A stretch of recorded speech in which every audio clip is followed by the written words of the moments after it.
Deputado, eu queria começar te perguntando para a gente falar de um assunto que, né, tá nos cercando, acaba de acontecer. O Supremo Tribunal Federal derrubou a determinação do ministro André Mendonça, que mandava a CPMI do INSS, vou usar mandava, que é o termo efetivo, né? Mandava a CPMI do INSS ser prorrogada no Congresso, determinava que assim fosse, e aí o Supremo revogou essa decisão de um ministro da Corte. O senhor faz parte da comissão. Eu queria primeiro ouvir a sua avaliação dessa decisão e perguntar quais são as ações seguintes possíveis para os parlamentares para defender, né, a prorrogação da CPMI. Bom, é uma decisão ilegal, inconstitucional e, na minha avaliação, canalha, né? Porque o Supremo, ele desrespeita a própria jurisprudência, né? O próprio Supremo reconheceu que CPI é direito de minoria na época do governo Bolsonaro, na CPI da Covid, né? E que a prorrogação era um direito automático, né? Que não existia decisão de presidente do Senado, que não existia decisão nem da própria CPI, assim. Tem um terço, os um terço querem prorrogar, não importa nem a vontade da maioria do colegiado da CPMI, ela deveria ser prorrogada.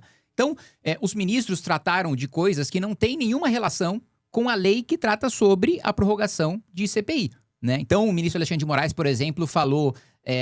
mas teve vazamentos. Tá, vamos lá. Vamos partir primeiro da premissa de que, de fato, esses vazamentos saíram da CPI. O que não existe nenhuma prova em relação a isso. Isso poderia ter saído da Polícia Federal, isso poderia ter saído do próprio Supremo, isso poderia ter saído de várias instituições. Não há razão para jogar a culpa na CPMI, não há nenhuma prova, né? O ministro Alexandre de Moraes acusa de maneira leviana. E aí, por isso, esses abusos... E aí eu achei muito curioso o ministro Alexandre de Moraes usar a palavra abuso, né? E ele julgando uma CPMI em que eu apresentei o requerimento de convocação dele, convocação da mulher dele, em que, na quebra, nós tivemos as informações que mostraram as relações do Vorcaro com o Alexandre de Moraes. Ele, no mínimo, deveria se declarar suspeito, né, para julgar o caso. Já o próprio fato dele estar julgando a prorrogação da CPMI já é um abuso, né? Isso sem falar de todos os outros abusos que ele já perpetrou em relação, me lembro agora, na decisão do IOF, né, que a Câmara dos Deputados derrubou de maneira legal, constitucional, inclusive de acordo com a jurisprudência do Supremo, que diz que o plenário da Câmara é soberano para decidir sobre atos infralegais. E ele vai lá e tratorou o Congresso. Então, ele é um ministro conhecido pelos seus abusos e ele vem falar de abuso da CPMI. Então, assim, é muito claro que o Supremo tomou essa decisão só porque tem ministros do Supremo envolvidos. Porque se for seguir a lei, se for seguir a Constituição, se for seguir a própria jurisprudência do Supremo, a CPMI deveria ter sido automaticamente prorrogada.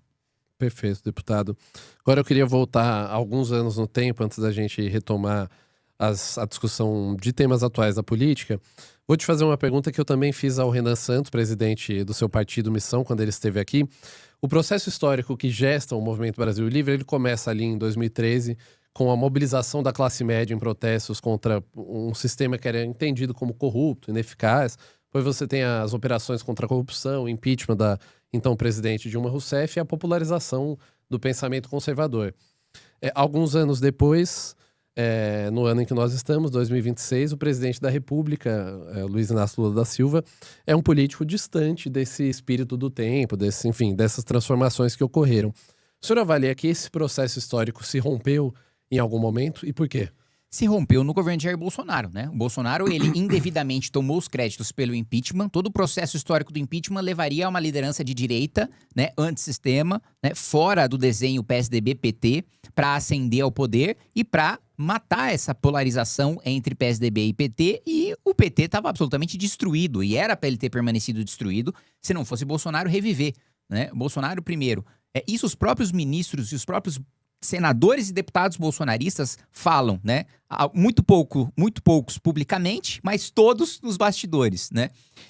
Que o Bolsonaro perdeu para ele mesmo, né? Não tem uma maioria de eleitores lulistas para levar o Lula ao poder. O Bolsonaro, ele perdeu apoio dentro do próprio, digamos assim, reduto eleitoral da direita, no centro-oeste e no sudeste, né? Bolsonaro não perdeu porque o Lula ganhou de lavada no Nordeste. O PT sempre ganha no Nordeste. A diferença de votos estava no estado de São Paulo.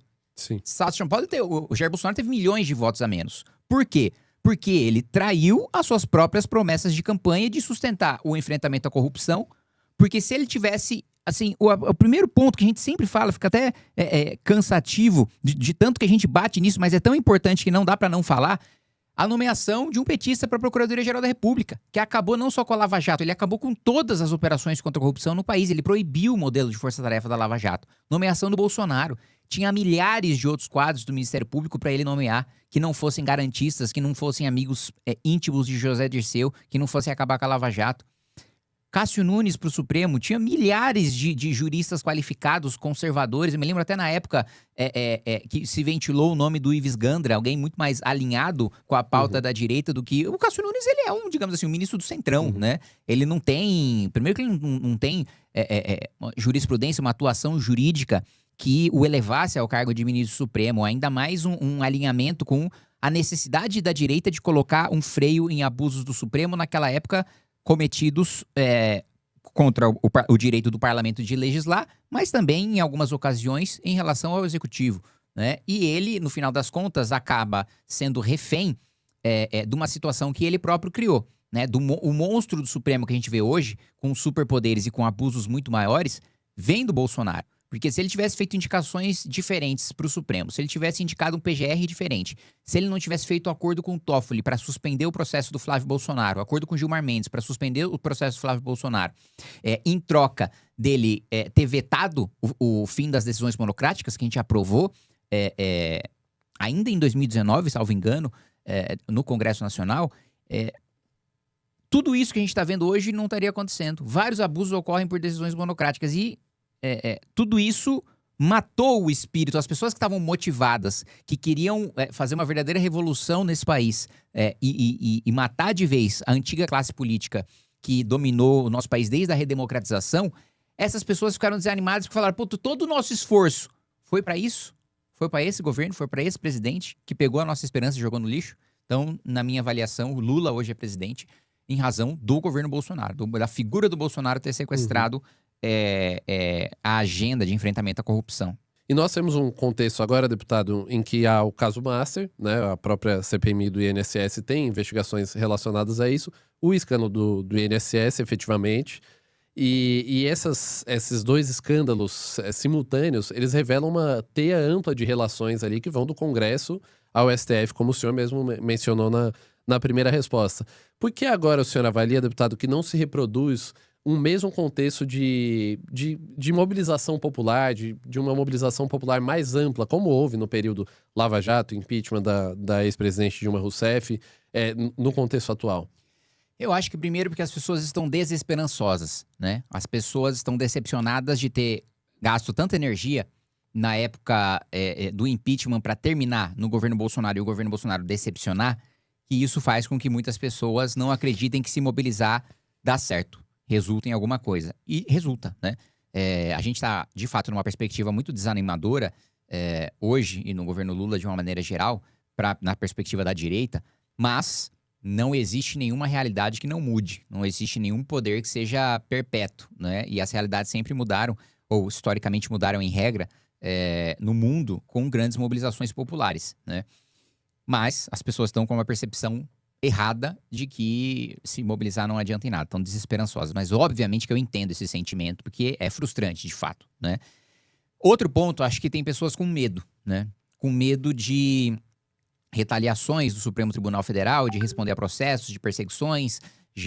Algumas pessoas já responderam, até mesmo integrantes do Movimento Brasil Livre, como a Amanda Vettorazzo, já tiveram que depor na Polícia Federal por falar que o presidente Lula é ladrão, né? O que é digamos assim, a esculhambação de políticos, especialmente do presidente da República, sempre foi, digamos assim, um direito garantido de todas as pessoas. Assim, quantas pessoas não xingam diariamente o Lula ou o Bolsonaro, né? E isso é do jogo, mas de repente isso passou a ser alvo de perseguição e as pessoas também têm receio de ir pra rua. E um terceiro elemento é que, diferente da Operação Lava Jato, que dava prisão e busca e apreensão toda semana, não existe esse mesmo ritmo de geração de fatos com o Banco Master nem com o INSS. Perfeito. E deputado, o senhor pode nos trazer esse diagnóstico, né? Me responder se o senhor concorda ou não com isso, mas me parece que há, de todo modo, mesmo que isso não gere mobilização, uma fadiga com relação ao sistema político. Algumas pesquisas aí recentes já mostraram que há altos índices de desaprovação não só do governo Lula, mas do trabalho do Supremo Tribunal Federal, do próprio Congresso Nacional, existe essa fadiga gerada.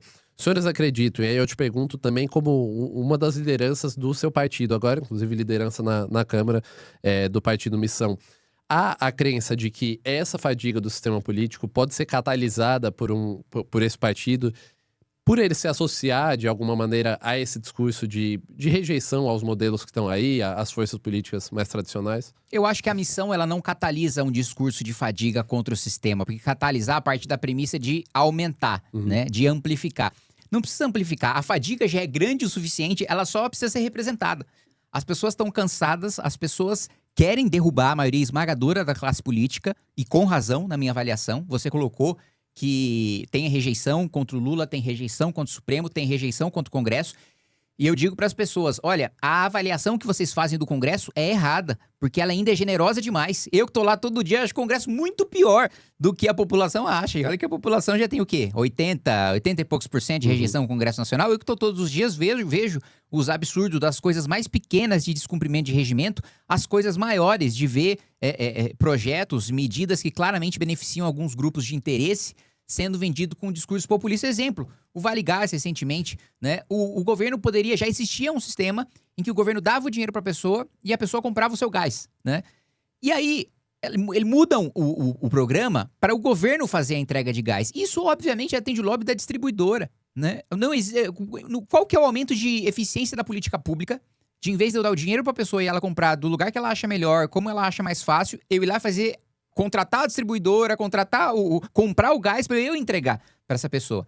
Foi justamente o que fracassou quando foi tentado Fome Zero lá atrás, né? Que era justamente o governo vai lá, criava uma estrutura, comprava as coisas e entregava para a pessoa. Fracassou, por isso que foram pro Bolsa Família.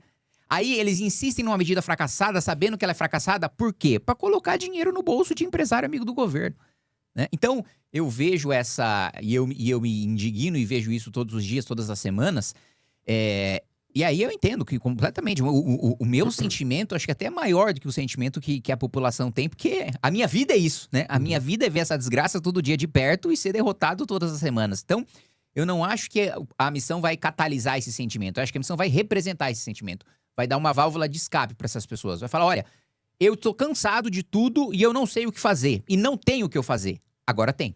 Agora a gente tem uma alternativa, agora a gente tem um partido, agora a gente vai ter candidatos todos os estados da federação, e temos uma pré-candidatura à presidência da República que representa todo esse sentimento.